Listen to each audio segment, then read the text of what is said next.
बिस्मिल्लाहिर्रहमानिर्रहीम। इस वक्त का मौजू है इंसान मतलूब। मकसद ये है कि वो इंसान कैसा होना चाहिए जो अल्लाह ताला को मतलूब है और जिससे उसने अपनी रजा और जन्नत का वादा किया है और जो अकामत दीन की जद्दोजहद के लिए दरकार है और उसके लिए मुफीद है और जिसको तरबियत के पूरे अमल के नतीजे में वो अमल के जो हम इनफरादी तौर पे करेंगे और वो अमल के जो इज्तिमाई तौर पे होगा, दोनों के नतीजे में कैसा इंसान जो है वो मतलूब है जो बनना चाहिए। ये इंसान उन मकासद के लिए भी दरकार है जो एक तहरीक या तंजीम हासिल करना चाहती है। किसी इज्तिमाइयत की क़ुव्वत भी ऐसे इंसानों की फराहमी और मौजूदगी पर मुनहसर है कि जो उसको मतलूब हैं और आखिरत के लिए तो जाहिर है कि वही इंसान बनाना चाहिए, ख़ास तौर पे ऐसी तंजीम को और एक ऐसी इज्तिमाइयत को कि जो अल्लाह ताला को मतलूब है और वो उसकी रजा और उसकी जन्नत का मुस्तहिक़ होगा। इंसान से मतलब दरअसल इंसान का किरदार है, उसकी सोच और उसका अमल है। जाहिर है कि उसकी शक्ल, सूरत, लिबास, फैशन ये पेश नजर नहीं है, बल्कि उसका किरदार है। किरदार के मानी ये हैं कि जिंदगी के मुख्तलिफ हालात में जिसमें कि खिंचाव तनाव भी होगा, मुश्किलात और मसाइब भी होंगे, नेमतें और फरावानियां भी होंगी, तरगीब और तहरीस भी होगी, खौफ और तरहीब भी होगी। इन सब में किसी शख्स के बारे में ये एतमाद और भरोसा हो कि वो क्या करेगा और किस तरह वो सोचेगा और किस तरह वो अमल करेगा। बिलमूम उसकी रविश क्या होगी और उसकी सोच क्या होगी। बिलमूम का लफ्ज़ मैंने खास तौर पर इसलिए इस्तेमाल किया है कि किरदार के माने ये नहीं है कि इंसान लाजमन हमेशा एक ही तरह सोचेगा और एक ही तरह का अमल होगा, बल्कि उसमें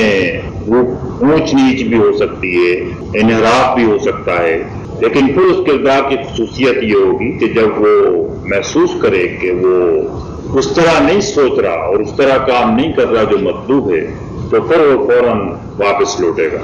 उसको अपने सोच या अमल पर निजामत होगी, वो उसकी इस्लाह करेगा और वो फिर अपने आप को सही रास्ते पे लगाएगा। तो किसी ऐसे इंसान का नक्शा हमारे सामने नहीं है जिससे कोई गलती नहीं होगी, कोई खामी नहीं होगी, या जो हमेशा मतलूब मयार के ऊपर रहेगा या मयार पर भी पहुंच जाएगा, लेकिन वही मयार उसके सामने मतलूब मयार होगा और उसी पर पहुंचने की वो कोशिश में लगा रहेगा। उससे अलग हटेगा या नीचे गिरेगा तो वो उसकी तावील नहीं करेगा और उसको सही नहीं करार देगा, बल्कि ये तस्लीम करेगा तो उसको ऐसा नहीं होना चाहिए था, ऐसा नहीं सोचना चाहिए था और अपनी इस्लाह की कोशिश में लगा रहेगा। ऐसा इंसान के जो अल्लाह ताला को मतलूब है और जो तहरीक के भी काम का है, उसकी तफसीलात तो सही मानों में पूरा दीन ही उसका जवाब है कि वो कैसा होना चाहिए। मोमिन की और मुस्लिम की और मुत्तकी की और मोहसिन की जितनी भी तारीफ कुरान मजीद में की गई है, वो सारी की सारी दरअसल उसी इंसान मतलूब का खाका और नक्शा है। लेकिन इतनी सारी तफसीलात अगर इंसान को न भी मालूम हो तो जिस तरह एक बीज से दरख्त उगता है और दरख्त का एक तना होता है और उससे कुछ बड़ी बड़ी शाखें होती हैं और उससे फिर बेशुमार छोटी छोटी शाखें और पत्ते और फूल और फल उसमें लगते हैं, उसी तरह दीन का निजाम भी है। उसकी एक जड़ है जो ईमान है और उसके बाद फिर उसके पूरा जिंदगी का ढांचा और निजाम है। लेकिन उसके कुछ बुनियादी एक फ्रेमवर्क है और जो आदमी भी गहरी नजर से कुरान मजीद और हदीस का मुताला करेगा वो उस फ्रेमवर्क को बड़ी आसानी के साथ पा सकता है। और मैंने उस फ्रेमवर्क को ही आपके सामने इस वक्त रखने के लिए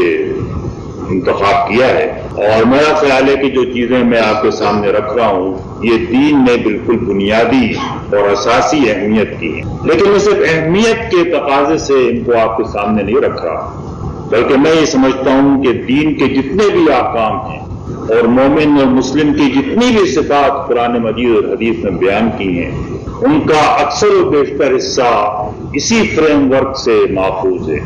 اور اگر آدمی اس ڈھانچے کو کھڑا کر لے اور اس فریم ورک کو حاصل کر لے